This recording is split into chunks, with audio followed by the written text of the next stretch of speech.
Mondays at this time, I'm happy to talk with the Mason County Sheriff Casey Salisbury. Let's say good morning to you. Good morning. How you doing? Great. Good to see you. All right, we got some things going on here. First things first is we did spring forward. Yes. Do you notice? It says that there are reports of, people are a lot more groggy this morning, perhaps as they get ready to go. With the Have you I heard ever that heard last about night. these things? I really haven't noticed it, but I heard that there's a 10% increase in traffic accidents after the change. So I don't know. The other thing I had heard is that judges, when people go up and see judges today, could be a harsher sentence than perhaps before because, maybe less sleep. It's just, You'll have to invite one of the judges here. You don't have to comment. All I noticed, it was darker this morning. Mason County Sheriff Casey Salisbury, it's always nice talking with you. This is the first time, I think, in a couple of weeks that you've come by yourself, and I haven't had a chance to talk with you much about this because of other people in with you with great stories to pass along. But a couple of weeks ago, Mason County Commissioner Kevin Shutty was on, and he is floating out the idea of Mason County moving to a 2-year budget, a biennial budget, kind of like Thurston County, kind of like what the state does as well. Have you had a chance to look over this? Do you know anything about this? Yes, talk to the commissioner about that. What do you think about it? Well, I'll tell you, we have been begging for 10 going on 11 years for a plan, some kind of a plan to do something out of our leadership. And Commissioner Shutty has proposed something. And I've always said there's the way to do things, and Mason County tends to do things their own ways. If all the other agencies are going to this and have been using this successfully, why not? Why would we do our own thing when the agencies that are the counties that are being very successful are going the other route? And I think it's time for a change. And I think that at least with what he's proposed, he's got a plan in place and he's got an idea in what he wants to do. And that's the best we've heard for a long time. And he's been very open to sitting down with us. He's come over to the office, and obviously we're the biggest budget by far. Oh yeah. And so he's come over and talked to us about this. He's talked to the undersheriff who oversees our finance piece with Chief Eric, and I'm just impressed with the idea that he listens to our concerns, and I think he's very genuine in his work and what he's trying to do to move the county forward. I support him on it. You guys are doing a great job bringing recruits out from our area that are some of the best in the state. Yes, First, we are. how are you doing that? And two, how is that helping you, or is it helping you? Well, first of all, for those young people going through, or the new recruits going through the academy, it's incredibly impressive. If you go up and watch a graduation, and this last class had, I think there was 35 corrections deputies in there, and you're going in, and nowadays with people who have excellent educations, training, and experience. Many of them are leaving other career fields and walking in the door, and it's incredibly competitive. And so to even get in the middle of the pack is tough now when you've got people going through there. Some people have gone through law degrees and everything else to go through. And when you're competing at the top, it's very good. It's like the NFL Combine. And our recruits are going through there, and this is the good and the bad of it. Our recruits are going through there, and they're finishing in the top 3. They're getting letters of commendation. They're getting recognized by the academy commanders and staff for their great work while they're there. And at the same time, sitting right next to me was a chief from another agency that heard about our comment that we would lay off deputies by one of our commissioners if our budget goes over.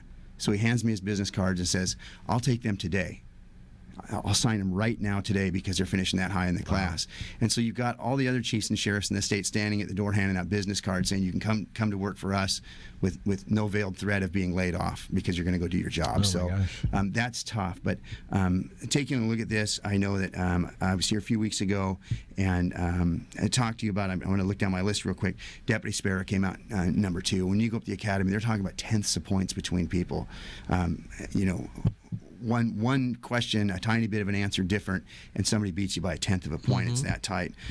Spirit comes out number 2 in his class. Deputy Kozad was recognized by the academy staff by the extra work that he did with the audio-visual things and preparing the academy while he was there for during the months he was there. Deputy Missy Bennett hasn't even completed the academy yet, and I get a letter of commendation from the academy commander, reference the work that she's done at the academy. She's got, I think, another week or 2, and she'll be finished.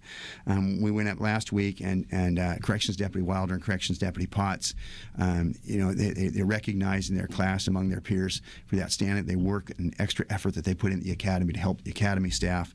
And then we have Deputy Smith came out in the top 3, and you're standing on the podium at the end among that group. Deputy Smith was right there, and then Deputy Helser received a recognition award that's probably the most cherished one of all, and what we call the Battle Buddy Award.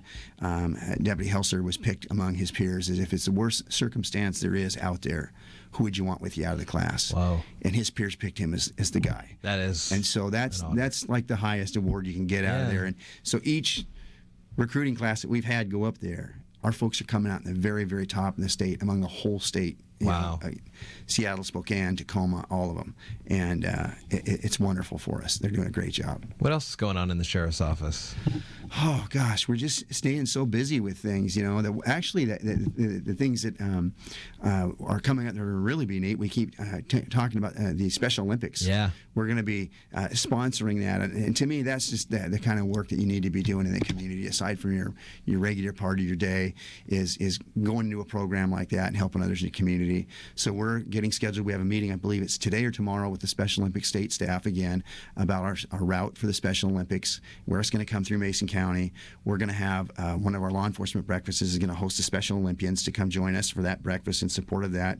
We'll be getting our T-shirts and things in to be selling to businesses and to individuals to raise money for our Special Olympians in Mason County, and I hope everybody joins behind us on that. It's going to be really thrilling. It'll be the first time we've had the torch run come through here ever. Is that in April or in June, the torch run? I want to say April. Okay.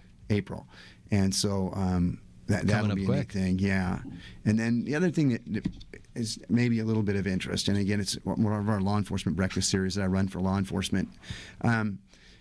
We've been, as you know, last month we were talking about hate crimes and things like that involving communities and places all over the state, and how we can treat people. Everyone should be treating people with dignity and respect regardless of their background or where they come from. And that was an excellent 4-hour training there put on by people from all over the state. I thank the city of Seattle for that. This month, we're looking at one of the issues. I actually watched a program, it was a TV series last night, about human trafficking and the concern about that going on all over our country, in different places more so than others. And so I have the FBI doing a presentation on human trafficking this month. It'll be real important to the officers and the deputies and troopers in our area. So it'll be outstanding to have them down this month. There was a Senate bill that was moving to the House that would have added police under the protection of the hate crime bill. Did you hear about that one? That No. They would add that in response, to the things that are going on between civilians and police, and it would add, I guess, as kind of a protected class of under age, no discrimination against age, hate crimes for age, discrimination, sex, orientation, things like that, and they wanted to add police to that bill. I think that's something that would be helpful. I don't know. What I look at is it seems like things that can be helpful in one area of the country may not be in the other area of the country. And the way I look at it, and having met just a couple times, I have had the opportunity to meet with sheriffs from all over the United States. I get to go to a national conference with them, and it's so interesting seeing how policing can be done a little bit different in different places, or the size of the agency, or if it's a rural or area or not, or an urban area. I look at it in the state of Washington.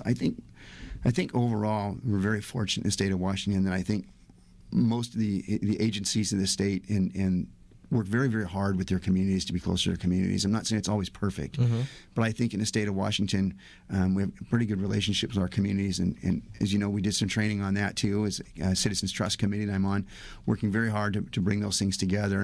And I think we do pretty well here. So I never know when something changes somewhere else how it affects you. So I don't really want to comment on something that might be affecting somebody else. Definitely makes sense. Mason County Sheriff Casey Salisbury, it's always nice talking with you. And anytime you want to come in and spread more good news about some of those deputies you got coming up the ranks. You're great. That's great. Good to see you. Thank you.